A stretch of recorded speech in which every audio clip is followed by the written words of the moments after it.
Hemos hecho tops y ahora vamos a rematar la faena con una falda. Aquí nos la trae, como siempre, Carmen Pichel, reciclando prendas de ropa. Sí, es que hay que reciclar, Ana. Vamos a ver, la tendencia está por ahí. Hay que reciclar, que hay que cuidar este espacio maravilloso que tenemos y esta Galicia verde que además nos mima. Entonces, lo que necesitábamos ahora precisamente era terminar ese look que teníamos, que iniciamos con el top. Y para esto teníamos una falda, esto formaba parte del pack completo.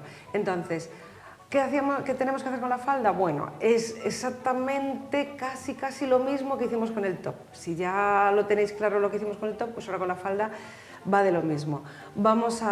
Necesitamos, por supuesto, una falda a juego con ese top. Necesitamos un retalito de tela, que no estaba contando cuáles son las necesidades, y por si no visteis lo otro, os cuento un poco qué vamos a hacer. Lo primero, un patrón. Vamos a ponerle a esta falda un cono dando una mayor amplitud, ese punto oversize que hablábamos en el top, pues también lo vamos a hacer en la falda, buscando que tenga dos gamas de azules. El azul, que tan importante es en esta temporada, lo tenemos ahí en cuenta. Entonces, necesitamos ese retalito de tela que nos dé para sacar ese cono que vamos a poner en la espalda de la falda, igual que pusimos en el top, cortando una costurita central. Simplemente es eso, al centro cortamos la falda y hacemos ese patrón con el largo de la falda y de ancho, pues yo he visto que más o menos con unos 44-46 centímetros estaría estupendo, y eso para la cintura, y que en la parte de abajo, en la bastilla, pues nos iríamos a 66 para que haga ese efecto de cono y que nos dé como mayor movimiento. Ya es una falda que tiene un poco de movimiento, pero vamos a incorporar un poquito más.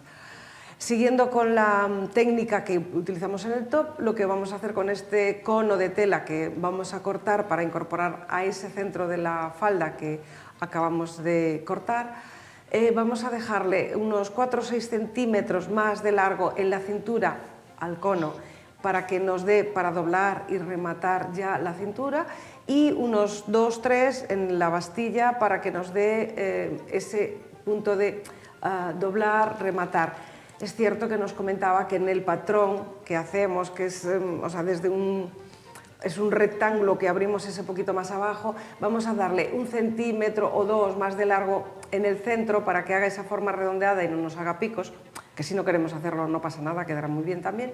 Y también arriba vamos a hacer un poquitín de forma, pero vamos, que es un poco opcional. Como es una falda con caídas, con vuelos que van a hacer ahí ese punto un poco hippie, pues quedará bien igual, sin problema. Entonces, pasamos a la siguiente operación, ya tenemos la telita cortada, cosemos, cogiendo una costurita de 1 centímetro, doblamos en la parte superior de la cintura, también doblamos la bastilla, rematamos ambas con un pespunte.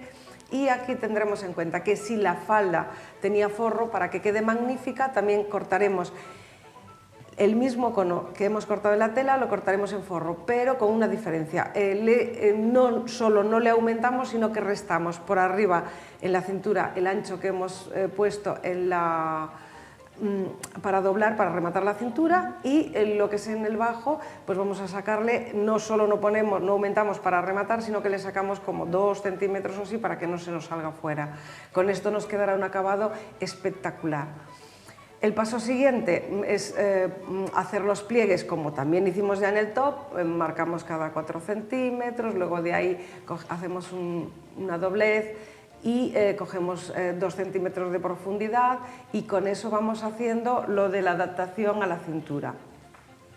Creo que no me queda ningún paso, sí que está bien. Adaptamos a la medida de cintura y nada, eso, cosemos, planchamos y ya tenemos una magnífica falda toda engamada en azules, sin más, que si lo juntamos con el top tendremos un look total precioso, pero si lo que queremos es darle ese toque de textura y de color, nos iremos a los huevos fritos que hemos empleado en el top.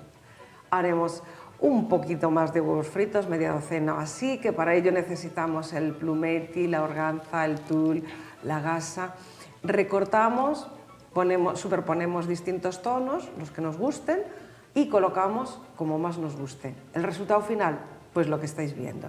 Magnífico, para disfrutarlo. Así que ya sabéis, a seguir reciclando. Ah, y una cosa, esto queda una tercera entrega. Os contaré cómo se hacen esos pétalos, esos huevos fritos, que creo que es importantísimo, no solo para añadir a según qué prendas que nos pueden dar según la forma que le hagamos, pues ese aire de lunares tan en tendencia en este momento, y también sobre todo para dar textura, sino que también nos servirán para hacer pues pulseras, pendientes, collares, un montón de cosas. Entonces yo creo que en la próxima entrega haremos huevos fritos. Ya sabía yo que los huevos fritos iban a dar de sí bastante. Como sabemos, en la mesa dan mucho de sí, pues en moda dan muchísimo, muchísimo de sí. Pues lo veremos en próximas entregas, Carmen, encantadísimo. Un placer.